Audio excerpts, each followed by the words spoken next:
ராதே கிருஷ்ணா வணக்கம். நான் உங்கள் சுகியம்மா பேசுகிறேன். இந்த மாசி மாதம் வந்து ரொம்ப ரொம்ப ஸ்பெஷலான மாதம். எப்படி அப்படின்னாக்கா, சிவபெருமானுக்கு சிவராத்திரி வருமா, அதனால் சிவபெருமானுக்கு ரொம்ப ஸ்பெஷல். அது மட்டும் இல்லை, எல்லா அம்மன்களுக்குமே இந்த மாதம் ரொம்ப உகந்தது.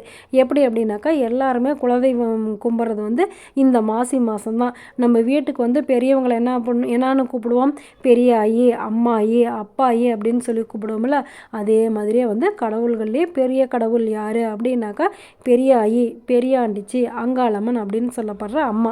இந்த அம்மா யார் அப்படின்னாக்கா, பார்வதி தேவியோட மறு அவதாரம் தான் இந்த அம்மா. இந்த அம்மாவை நம்ம கும்பிட்டோம் அப்படின்னாக்கா, குழந்தை இல்லாதவங்களுக்கு குழந்தை பாக்கியம் கிடைக்கும். அது மட்டும் இல்லை, குழந்தைங்களுக்கு எந்த விதமான நோய் இருந்தாலுமே இந்த அம்மாவை கும்பிட்டா உடனே சரியாயிடும். நீங்கள் கூட பார்த்துருப்பீங்க, படுத்திருக்கிற மாதிரி ஒரு அம்மா இருப்பாங்க. அங்கே போய் திருநீர் எடுத்து வச்சுக்கிட்டு வந்தாவே குழந்தைங்களோட நோய் நொடி எல்லாமே தீர்ந்துவிடுமா. இந்த அம்மாவுக்கு தான் வந்து அங்காளம்மன் அப்படிங்கிற பேர் இருக்குது. நம்ம குடும்பத்தில் ஏதோ ஒரு பிரச்சனை அப்படின்னா கூட வீட்டில் இருக்கிற பெரியவங்க கிட்ட தானே சொல்லுவோம். அதே மாதிரி நம்மளுக்கு எந்த விதமான பிரச்சனையாக இருந்தாலும் இந்த பெரியாண்டிச்சி அம்மனை கும்பிட்டோம் அப்படின்னாக்கா, நம்மளுக்கு இருக்கிற பிரச்சனை எல்லாமே தீர்ந்துடுமா. நம்மளுடைய குலம் தலைக்கணும் அப்படிங்கிறதுக்காக தான் நம்ம வந்து இந்த பெரியாண்டிச்சி அம்மனை கும்பிட்றோம். இன்னொரு முக்கியமான விஷயம் தெரியுமா, இந்த அம்மாவுக்கு வந்து தனியாக போய் கும்பிட்டா பிடிக்காதான், கூட்டமாக போய் கும்பிடுவாங்க. அதனால தான் வந்து பங்காளிங்கெல்லாம் சேர்ந்து கும்பிட்றாங்க, அண்ணன் தம்பிங்கெல்லாம் சேர்ந்து கும்பிட்றாங்கன்னு சொல்கிறாங்களே, அது வந்து இந்த பெரியாண்டிச்சி அம்மனை தான். நாமளும் இந்த அம்மா கிட்ட வந்து நம்மளுடைய குலம் தலைத்து ஓங்கணும் அப்படின்னு சொல்லி வேண்டிக்கலாமா. அடுத்து நம்ம பார்க்க போகிறது பேச்சியம்மன். நம்மளுக்கெல்லாம் பேச்சை கொடுக்குறவங்க யார்? சரஸ்வதி தேவி.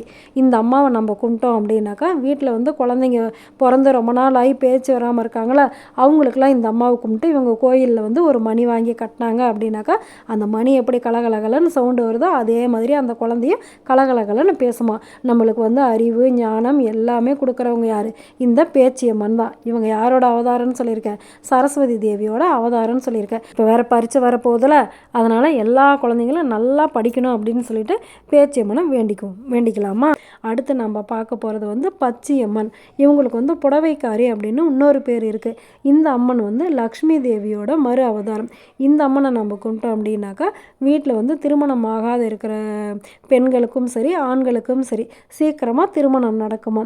இவங்க வந்து யாரோட அவதாரம்னு சொல்லியிருக்கேன்? லக்ஷ்மி தேவியோட அவதாரம். இந்த மாசி மாதம் முதல் வெள்ளிக்கிழமை அன்னைக்கு இந்த அம்மா கிட்ட வந்து திருமணம் ஆகாத ஆண் பெண் அனைவருக்குமே திருமணம் ஆகணும் அப்படின்னு சொல்லி வேண்டிக்கலாமா. ஒவ்வொரு கிராமத்துக்குமே வந்து கிராம தேவதைகளாக இருந்து இவங்க 3 பேருமே நம்மளே காப்பாற்றுறாங்க. இவங்களோட பேர் இன்னொரு தடவை சொல்லுங்க பார்க்கலாம். பெரியாண்டிச்சி அம்மன் யாருடைய அவதாரம்? பார்வதி தேவியோட அவதாரம்.